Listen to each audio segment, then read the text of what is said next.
Kita masuk perawatan yang kedua, yaitu perawatan sistem pelumas. Pada perawatan sistem pelumas nanti kita ada dua pemeriksaan. Yang pertama kualitas oli, dan yang kedua adalah kuantitas oli. Caranya seperti ini. Ini ya, kita tarik stick olinya. Kita tarik, lalu kita teteskan olinya ke jari kita. Kualitas olinya ini kita raba-raba, apakah masih ada lengket. Ini sudah lumayan encer ini ya, dan warnanya pun sudah mulai hitam. Nih. Berarti oli ini sudah saatnya diganti. Terus kita lap dengan menggunakan kain. Kemudian kita masukkan lagi. Masukkan, terus kita angkat kembali dan langsung diposisikan horizontal seperti ini. Nah ini kita lihat garisnya, jumlah olinya berada di garis F. Itu mengartikan jumlah oli yang ada di dalam mesin itu masih maksimal atau 3 liter. Kalau misalkan garisnya itu berada di tengah-tengah sini, itu menandakan jumlah oli yang ada di dalam mesin hanya 2 liter. Terus kemudian ketika berada di garis yang paling bawah sini atau L low, itu berarti jumlah oli yang ada di dalam mesin hanya 1 liter. Seperti itu. Terus setelah itu selesai kita lap lagi, kemudian kita masukkan ke dalam lubangnya lagi. Sudah selesai.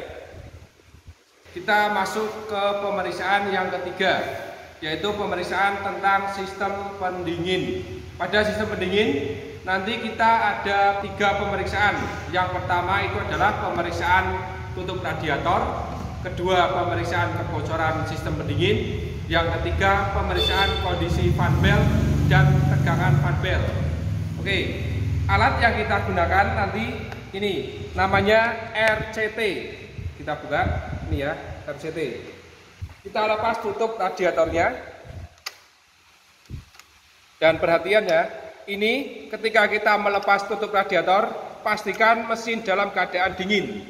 Tidak boleh dalam keadaan panas, karena nanti akan membahayakan. Air di dalam radiator itu akan menyembur ke atas dan bisa mengenai muka kita yang datang seperti ini. Terus tutup ini kita pasangkan di penghubung. Ini kita pasangkan di nomor 5. Tutup radiatornya kita pasangkan di nomor 5. Seperti ini. Kemudian untuk sisi yang satunya nomor 4 kita pasang yang nomor 4 ini di sini. Kita ambil, kita pasangkan. Setelah terpasang seperti ini, baru kita sambungkan ke pompanya. Terus kita pasangkan. Sudah seperti ini. Kemudian kita pompa. Spesifikasi memompa berarti sudah ada di tutupnya. Ini pada tutup 1,1. Berarti nanti kita pompa sampai 1,1. Apabila membuka itu berarti dalam keadaan baik. Kalau misalkan 1,1 belum membuka berarti tutup radiator sudah rusak. Berarti harus diganti. Oke, kita coba pompa. Nah ini sudah membuka dalam tekanan 1,1. Berarti tutup radiator masih dalam keadaan baik. Setelah itu kita pencet ini untuk membebaskan atau mengeluarkan tekanan. Dipencet. Kita lepas pompanya dengan cara menarik bagian sini ini, ditarik ke belakang. Nah, terus kita lepas tutupnya dan penghubung sisinya yang satu. Kemudian kita lanjut pemeriksaan yang kedua, yaitu pemeriksaan kebocoran pada sistem pendingin. Masih kita menggunakan RCT. Kita pindah ke radiatornya. Kita gunakan yang nomor 5 sebagai pengganti tutup radiatornya. Terus kita pasangkan pada bagian lubang penutup radiator. Kita pasangkan dan pastikan kencang ya. Kemudian kita pasangkan pompanya sama seperti tadi caranya. Kita masukkan. Ya. Setelah itu kita pompa.